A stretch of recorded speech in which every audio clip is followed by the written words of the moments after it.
tardes a todos. Efectivamente, aunque astrofísica y francesa, les voy a hablar de energía y en argentino. Pero mis transparentes están en inglés porque pensé que podría ser más fácil para los traductores y para ustedes. Así que yo voy a tener que traducir y perdónenme si no estoy muy acostumbrada a dar conferencias en español. Pero la verdad que aquí me pareció frente a este público que era una pena sacar el inglés o el francés. Así que haremos lo que podamos.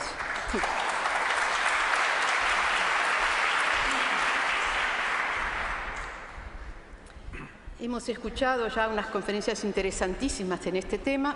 Vemos que la humanidad está en una encrucijada. Y también lo que vemos es que ante presiones similares hay reacciones diferentes a nivel de individuos, de grupos, de ciudades, de países. A unos les preocupa sobre todo el fin del petróleo. A otros, la independencia energética de su país. A otros, el efecto del calentamiento global y de los gases y del efecto invernadero, del cual acaban de hablar. A otros, simplemente, el deseo de tener cantidades de energía a la altura de las ambiciones ligadas a crecimiento real o esperado. Y que esa energía sea barata. A otros, rechazo o aún miedo a la tecnología de toda índole, los efectos posibles sobre la salud y o el medio ambiente, incluyendo la biodiversidad. La movilización para encontrar soluciones en este momento es mundial, en las mentes, en la investigación científica, pero no todavía a la altura necesaria. Una especie de introducción. Yo, como teníamos bastante recubrimiento entre los diversos temas, decidí centrar mi tema en dónde estamos ahora. Primero en Francia, en Europa y un poquito en otros lugares del mundo, hablando un poquitito de Chile aquí y allá, y si puedo al final un poquito de la RD que se hace en el comisariado, la Comisión de Energía Atómica francesa, que es evidentemente un establecimiento muy importante en el desarrollo en Francia y al cual yo sigo muy particularmente. Pero como estábamos hablando de queremos energía, no, lo que es importante es la gente, yo quería decir que es lo mismo.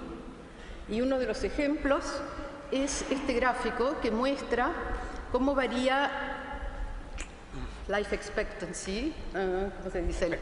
Expectativa de vida, en función de la energía. Y se ve que hay, grosso modo, una correlación. ¿Llegan a verlo? Ah, perdón. Qué tonta, me olvidé que esto no... Ah, aquí lo tienen, perdónenme. Voy a tratar de acordarme las otras veces. Entonces, lo que ustedes ven es que, bueno, países como la India o Bolivia tienen todavía expectativas de vida relativamente débiles y una cantidad de energía por persona todavía bastante débil. Y si uno va yendo hacia países con mayor energía por persona, se llega generalmente a edades mayores. Ustedes vieron que Chile, donde estaba en 2007, lo ven el puntito ahí, Chile, no está nada mal situado, bastante alto en el diagrama. Y debo decir que lo que se ve más arriba del todo están muy cerca uno de otro, Alemania, Estados Unidos, Francia y el campeón Japón, en ambas cosas. Okay. Esto para decir que esto es importante para todos nosotros.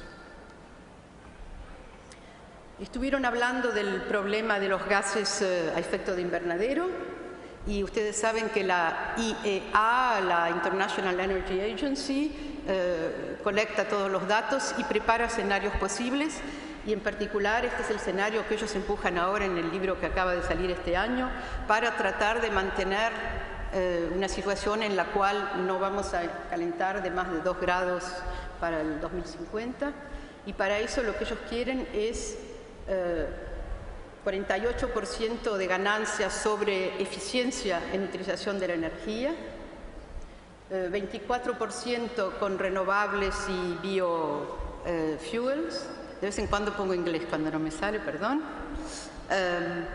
Ellos consideran en este diagrama 8% de nuclear, evidentemente tampoco produce gases a efecto de invernadero, y también consideran que se va a conseguir capturar parte del CO2 y eso pone en 19%. Y yo debo decir que eso es algo en lo cual yo personalmente tengo enormes dudas y no creo que nunca se haga. Y la verdad que fui a ver a la directora y a los dirigentes cuando sacaron eso y ellos me confesaron que ellos tampoco lo creen. Así que no sé por qué lo dicen. Pero en fin, esto queda entre nosotros. Están en París, así que es fácil para mí verlos.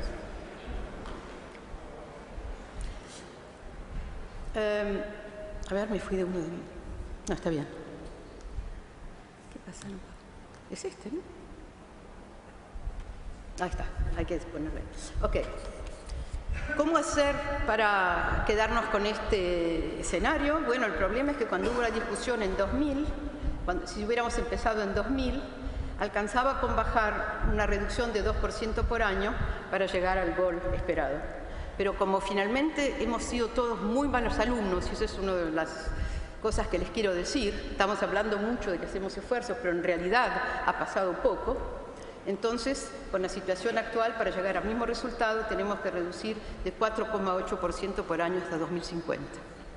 O sea, todo está empeorando. Bueno, ahora les voy a hablar un poco de Francia.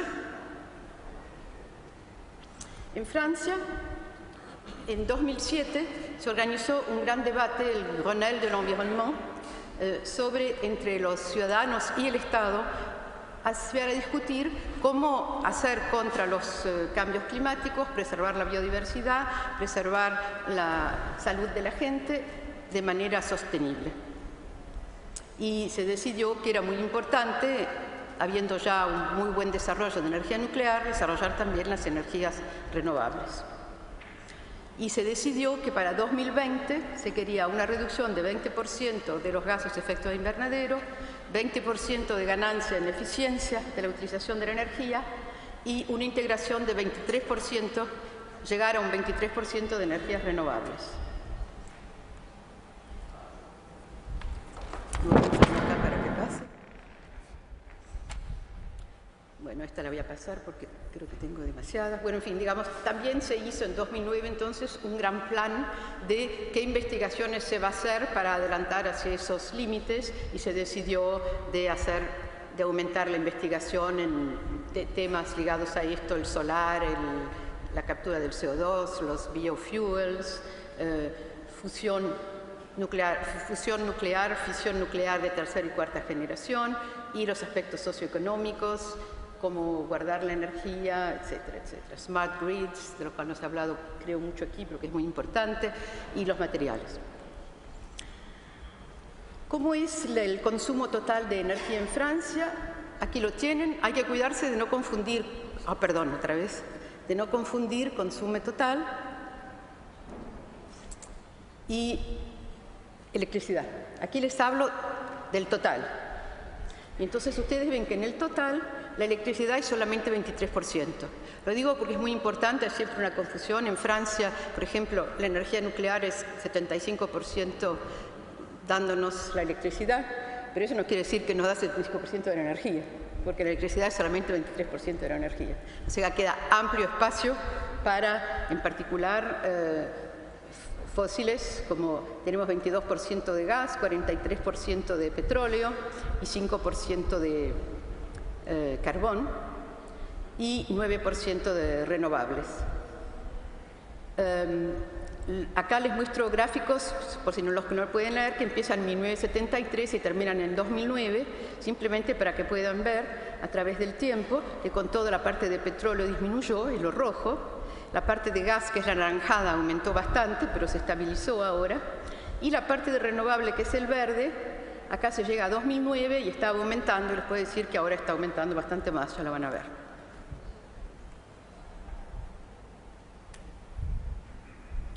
Tengo problemas con esta cosa. Yo soy bastante alta. ¿Por ahí se me lo haces tú? Sí. Porque paso por debajo. Ok, entonces, ahora paso a la electricidad. Y la electricidad, entonces, ¿de dónde viene? Como ven, el nuclear cortamos en el medio, pero esto está entre 1998 y 2009.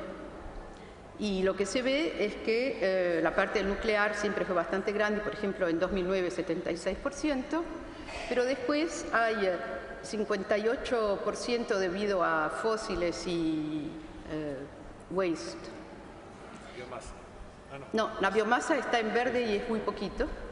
En cambio, en Francia tenemos con todo bastante poder hydropower, ¿cómo se dice? Hidráulico.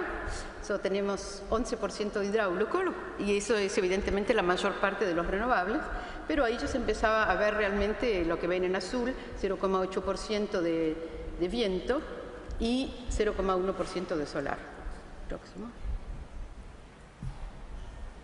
Como se habla mucho de Alemania, sobre todo después de Fukushima y de que Alemania decidió salir del nuclear lo más rápidamente posible, me pareció útil mostrarles también cómo son las cosas. Esta es la energía primaria en Alemania en 2010, o sea, antes de Fukushima.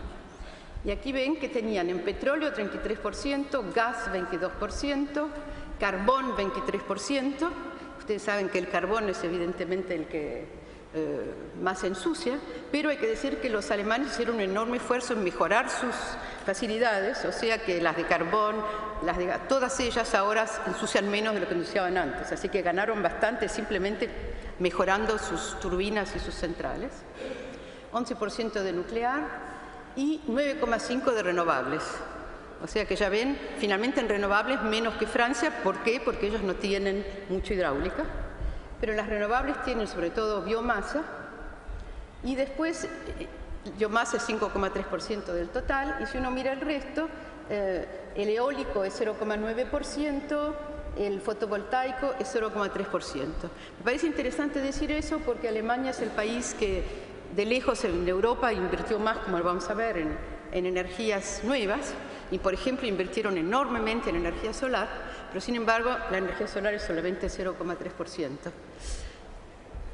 No sé si tendremos tiempo de discutir por qué, pero una razón evidente es que no tienen mucho sol, y otra es que estaban utilizando una tecnología todavía no muy buena, porque la muy buena tecnología está para venir, todavía no vino.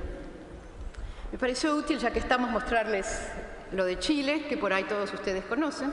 Ustedes tienen 34,6 de hidráulica y tienen 34,3 de gas, y después tienen 14,3 de carbón y 13,6 de petróleo. Será carbón, petróleo, 28 más o menos. Esa es la parte ensucia. O sea, finalmente, bueno, y después el gas 35, que ensucia pero menos.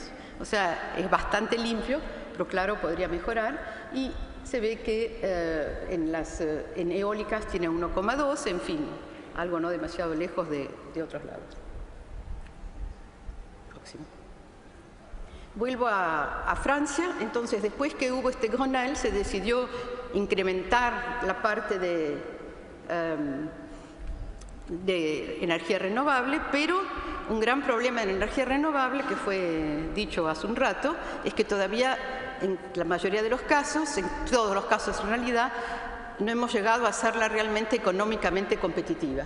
O sea que en casi todos lados donde está es porque tiene subsidios del Estado. La menos cara y la más desarrollada es el eólico, pero sigue siendo caro con respecto a las otras formas de energía que se usan, y además, como saben, es intermitente, así que como todavía no sabemos guardar la energía, obliga a también poner centrales de otro tipo que uno puede prender cuando no se pueden usar las eólicas. Así que tiene sus ventajas y sus inconvenientes. Bueno, en todo caso, en Francia se decidió hacer un verdadero esfuerzo en esta dirección. Como ustedes ven, en 2005, la mayor parte de la investigación ligada a la energía estaba en nuclear, y para 2009 lo que había prometido el presidente es que habría iguales cantidades de dinero en nuclear y en el resto, y es en realidad hay menos, hay 44% en nuclear. Bueno, 15% en eficiencia energética, como ganar, y después 23% en renovables y 17% también en cómo mejorar los fósiles, la captura del CO2, etc. Así que me pareció útil mostrar eso. El próximo es en energía nuclear, sobre qué se hace investigación en R&D. Bueno, todavía sobre mejoras de las centrales actuales que se llaman de segunda generación, sobre las próximas más seguras, de las cuales ya hay algunas en construcción en Francia y en otros lugares del mundo, se llaman de tercera generación, en cómo reciclar los residuos y la manera en que se los va a separar, que se va a reutilizar, y lo que se llama la generación 4, que va a poder utilizar una gran parte de lo que sale de los reactores actuales para hacer energía de nuevo, pasando de neutrones lentos a neutrones rápidos. Y si se puede desarrollar esta generación, Francia tiene suficiente combustible para miles de años, así que eso daría independencia energética, por lo menos en electricidad, en caso de problemas. Así que esa es la línea, digamos, que Francia fue siguiendo desde hace muchos años. Próximo. Bueno, hablé de Francia, ahora vamos a pasar a Europa. Y me pareció interesante mostrar esta curva de las emisiones de gas de efecto de invernadero. Y para cada país tenemos 4 líneas, una es donde estaban en 1990, la segunda donde estaban en 2000, después 2005, 2008 y 2009. Para que se pueda ver que en algunos países hay mejoras, en otros hay un empeoramiento, que es en España, pero que es simplemente porque ellos han aumentado mucho la energía, han aumentado un poco de todo, pero finalmente mucho de fósiles. Ven que Alemania da la impresión de haber ganado mucho, y es cierto, ganó mucho, como dije, sobre todo mejorando sus centrales térmicas. Y sigue ganando, pero ven también que Alemania, que es la primera de todas y que llega más o menos a 1.000 millones de toneladas de equivalente CO2, es de lejos la que más emite. O sea, puede ser que de lejos parezca la más ecológica, pero en la práctica sigue siendo el mayor problema, seguida por, naturalmente, los países más grandes también aparecen los primeros, ¿no? Así que hay un efecto de país más grande, así que está seguido normalmente por Inglaterra y por Francia, y después se ve Italia, etc. Me pareció, se ve Italia, España, y después más bajo Holanda, Checa, Bélgica, Grecia y Rumania. Entonces, frente a esto, se decidió de tomar también medidas a nivel europeo y fue el famoso 20-20-20 en 2020. Queda lindo, ¿no? 20-20-20 en 2020. Se hizo lo que se llama el Strategic Energy Technology Plan para Europa en 2008. 20% de reducción en gases de invernadero se decidió para 2020, 20% de reducción en cantidad de energía y 20% de renovables. O sea, como Francia, solo que Francia para renovables puso 23. Y cada país en realidad fija un poco sus metas. Si uno mira a nivel europeo, en 2006 era 37% petróleo, 24% gas, 14% nuclear, 7% renovables y 18% madera, ese tipo de cosas. Próximo.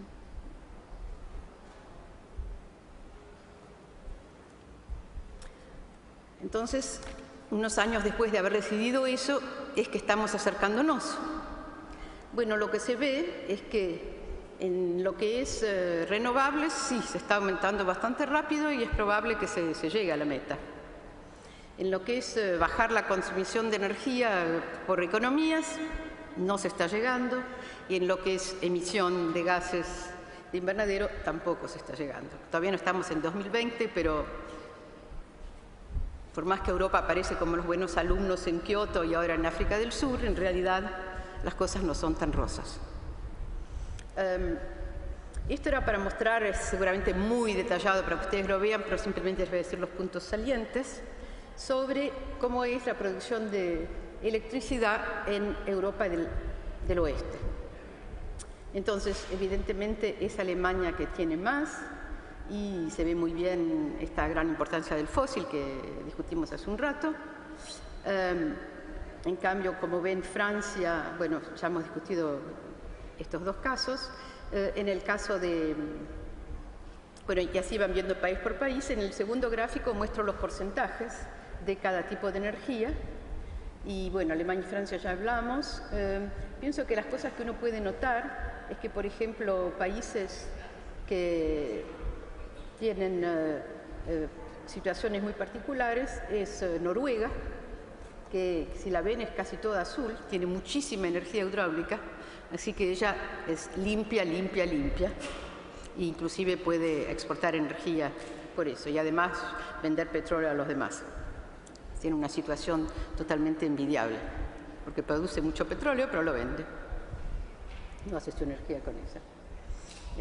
Austria, que hace mucho la moral a todo el mundo, también tienen, como ven, una buena parte azul y tienen también bastante energía hidráulica, así que eso les ayuda a poder ser limpios sin demasiada dificultad y salir bastante bien. Bueno, una cosa de la cual se habla mucho, por lo menos en Francia, pero creo que en muchos países, no sé si aquí fue dicho, porque desgraciadamente estuve dando interviews durante las conferencias anteriores y no las escuché, es que una de las cosas que se espera con estas energías es que traigan muchos nuevos empleos. Entonces, por eso me pareció útil mostrar la cantidad de empleos. Entonces, ustedes acá ven empleos en el año 2009 que fueron creados por las energías renovables. Entonces, como ven, más de 300.000 en Alemania. Esto en Francia es tomado como una cosa muy importante. 140.000 en Francia, 80.000 en España, 60.000 en Italia, etc. Después vamos cayendo a valores pequeños. Pero ven que son cosas que pueden ser importantes. Es por ahí interesante de ver en dónde van los trabajos, los empleos, 31% en biomasa, 27% en eólica, 13% en fotovoltaico y el resto, 9% en biofuels, el resto distribuido entre todo esto, un total de más o menos 900.000 trabajos, empleos nuevos en Europa en 2009. Así que eso es una cosa que uno puede tener en cuenta. Hay que decir que en Alemania, por ejemplo, un gran cupo de esos trabajos es en fotovoltaico. Así que, como yo dije, el fotovoltaico tienen mucho, emplea mucha gente, pero no aporta todavía mucha energía. Pero les enseña know-how, tal vez, y les da una ventaja el día que se vuelva útil, no sé. Una cosa interesante de ver es, país por país, cuánta emisión de CO2 tienen cada vez que producen 1 kWh. Así que esto es lo que está mostrado aquí. Entonces ustedes ven que Suecia muy poquito, es el ganador. Después tienen Francia, gracias a su... Ya que estaba, puse Brasil, que ven también está muy bien. Y después vienen Canadá, Finlandia, Dinamarca, España, etc.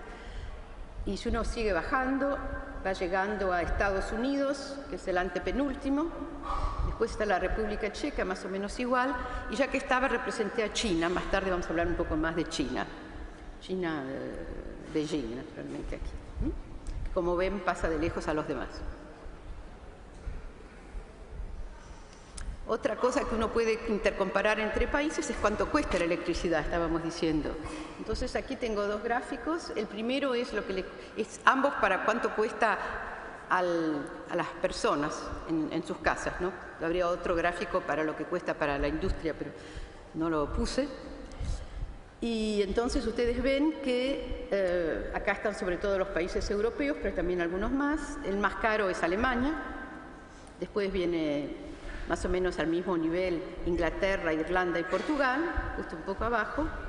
Y cuando uno va bajando, ustedes ven que representé a Chile. Chile está más o menos en la mitad del diagrama, o sea, ni de los más caros ni de los más baratos.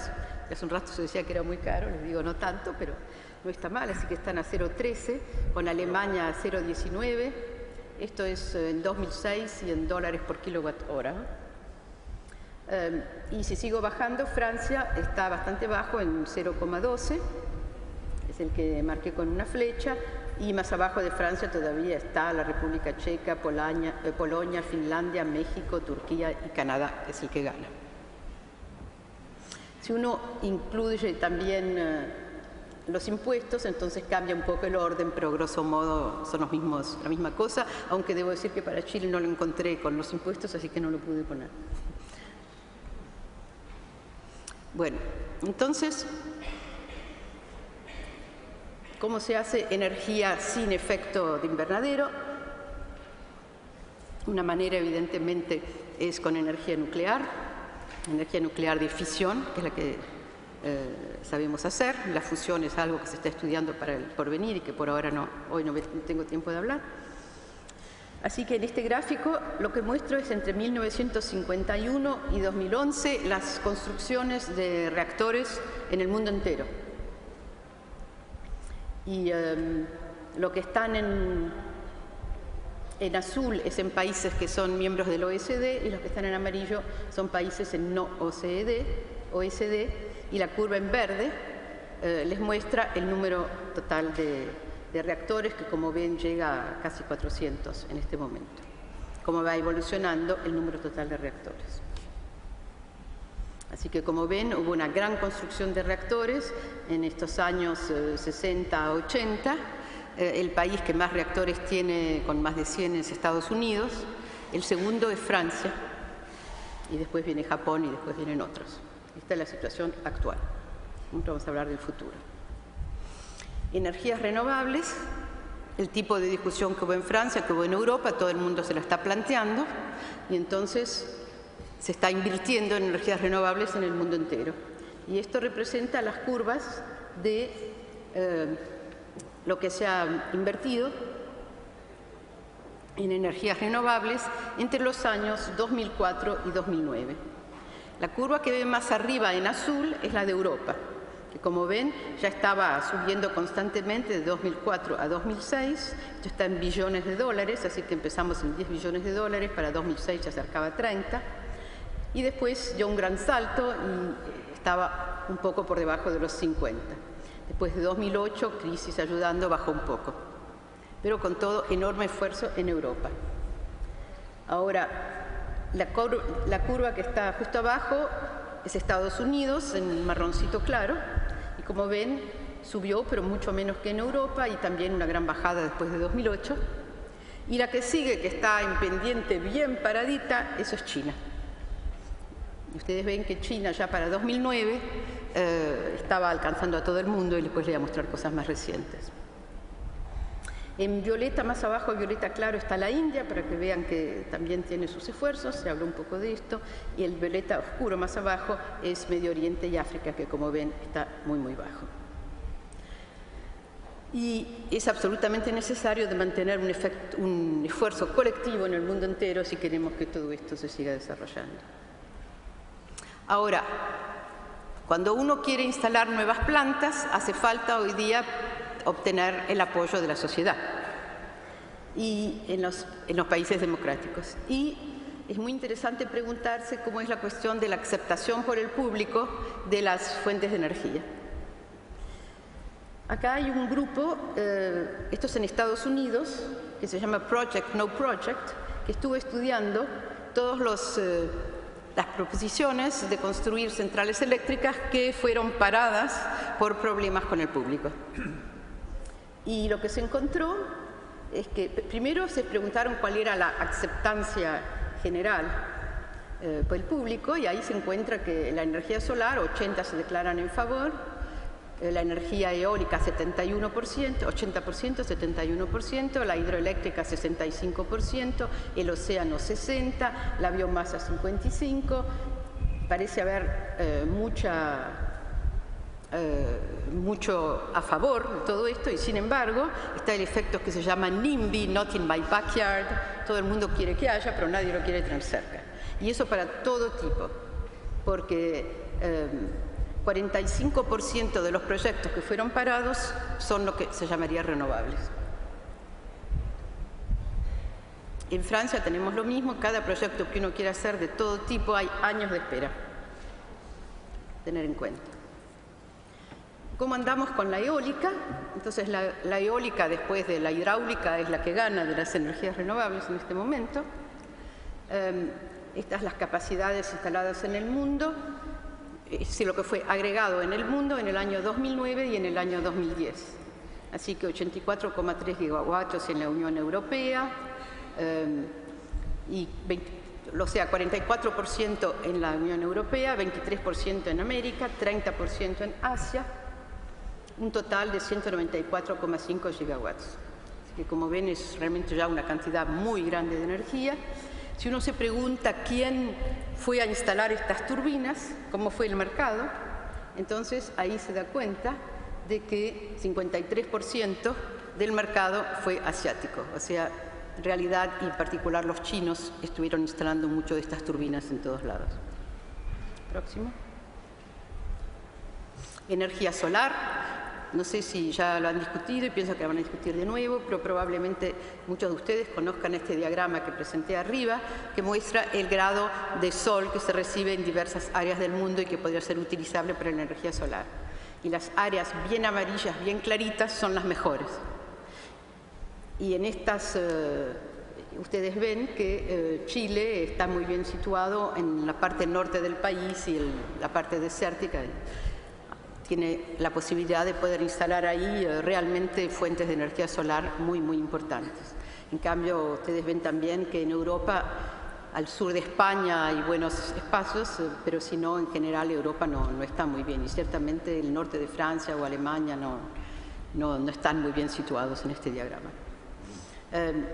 Se hace fotovoltaica. Fotovoltaica es de lejos lo que más fue instalado.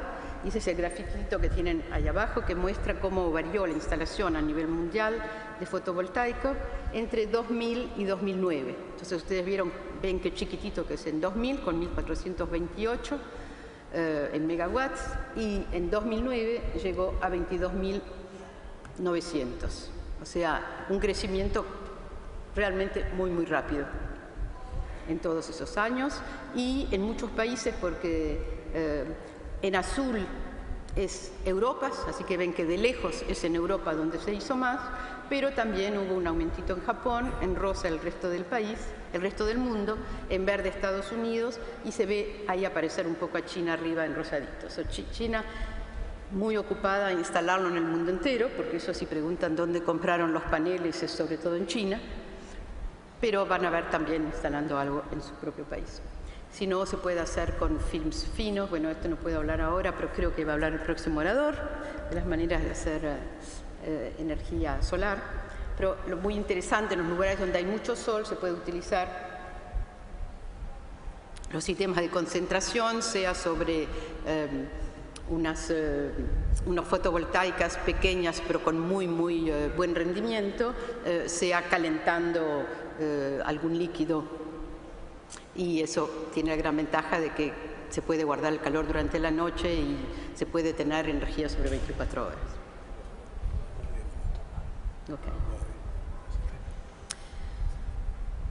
Como todo el mundo está sabiendo de que hay que innovar, porque es cierto que la energía renovable la sabemos hacer, pero la sabemos hacer demasiado cara. Así que tenemos que innovar para encontrar una manera de hacerla, pero que no sea tan cara, que se vuelva competitiva.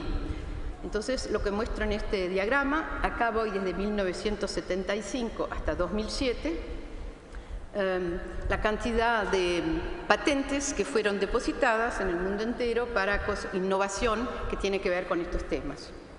Entonces, lo que está, como pueden ver, después del protocolo de Kioto, por 1998, hubo un aumento muy grande de estas patentes, sobre todo en eólicas y en todo lo que es cómo guardar la energía, pilas, fuel cells, no sé cómo decirlo en castellano. Pero es evidente que si uno quiere utilizar estas fuentes intermitentes, hay un esfuerzo muy grande que está hecho sobre cómo poder salvaguardar la energía. Y Chile también tiene un programa importante de investigaciones por tipo de proyecto en estos temas. Yo quería decir algo sobre China porque me parece que es un caso particular interesante, como pudieron ver en lo poco que les mostré hasta ahora. Así que aquí les muestro otra vez las emisiones de gas, la misma diagrama que antes, pero esta vez agregué China. Entonces, como ven, China en 1990 era bien bajito comparado con todos los demás. Para 2005, que es la curva en verde, ya empezó a estar acercándose peligrosamente a Estados Unidos y para entre 2008 y 2009 los pasó ampliamente. Y en este momento China es el país que emite más CO2. Y eso es porque China tiene este enorme aumento de riqueza y finalmente, naturalmente, todo eso tiene que acompañarse con un igual aumento de las fuentes de energía. China también tiene sus planes para mejorar la eficiencia de energía y utilizar fuentes más limpias. También se dio planes de cortar por 16% la consumición de energía para 2015, etc. No tengo tiempo de leer las metas que se dio. Este gráfico muestra la evolución de la energía en China desde entre 1978 y 2009, simplemente para que vean el aumento. Entre 1978 y 2009 hay un aumento de un factor 6, que es realmente enorme. No les mostré para Francia, pero es decir que para Francia el aumento en el consumo total de energía en ese periodo es proporcional a la población simplemente. O sea, aumentó un poco porque la población aumentó. En cambio aquí tienen un factor 6. Se puede ver cómo reparten su energía. 82% es fósil y, como saben, en ese fósil hay mucho carbón. 2% es nuclear. Esto es en 2009. Está cambiando a tanta velocidad que aquí es importantísimo decir de qué año uno está hablando. En total de renovables para 2009 era 16%. Con lo cual ya era finalmente el país que tiene la mayor cantidad de renovables. O sea, yo estaba diciendo tiene poco en porcentaje, pero tiene mucho en valor absoluto, con 600 terawatt-hora. Y esto, termino muy rápido, esto es lo que China tiene la intención de hacer.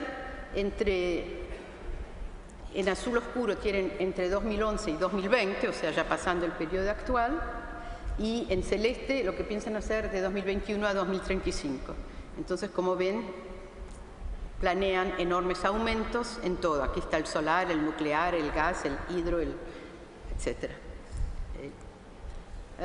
Esta la voy a pasar. Me pareció interesante decirles, por ejemplo, que en el nuclear tienen planes muy grandes, porque en 2010 lo que proyectaban era tener 70 o 80 gigawatts eléctricos por 2020 y 200 para 2030, o sea, para 2030 el doble de lo que tiene Estados Unidos instalado en este momento, Estados Unidos siendo el país que más tiene, ¿ok?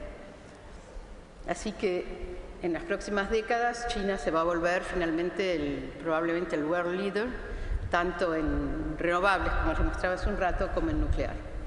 Esto es las perspectivas de instalación de reactores nucleares y los sitios ya están dados y los modelos están siendo en discusión. No lo voy a pasar más y estos son los lugares donde van a ir. Así que esto por China. Una palabrita muy corta sobre las nuevas tecnologías. Las investigaciones interesantísimas que se pueden hacer, las hay de todo tipo, porque se puede haber muchas ideas muy nuevas que todavía no tuvimos. Y a mí me parece particularmente interesante hacer eso. En el CEA trabaja. El CEA, la Comisión de Energía Atómica Francesa, cambió de nombre el año pasado y se convirtió en Comisión de Energía Atómica y de Energías Alternativas.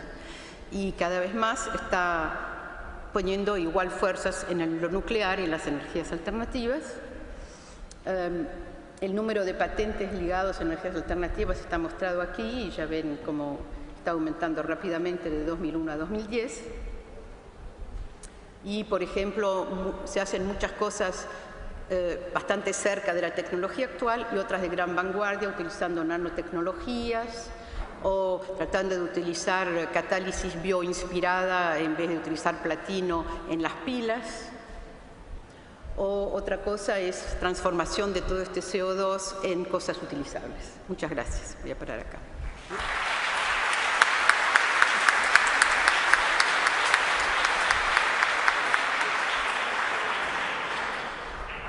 Muchas gracias, Catherine, por tu presentación.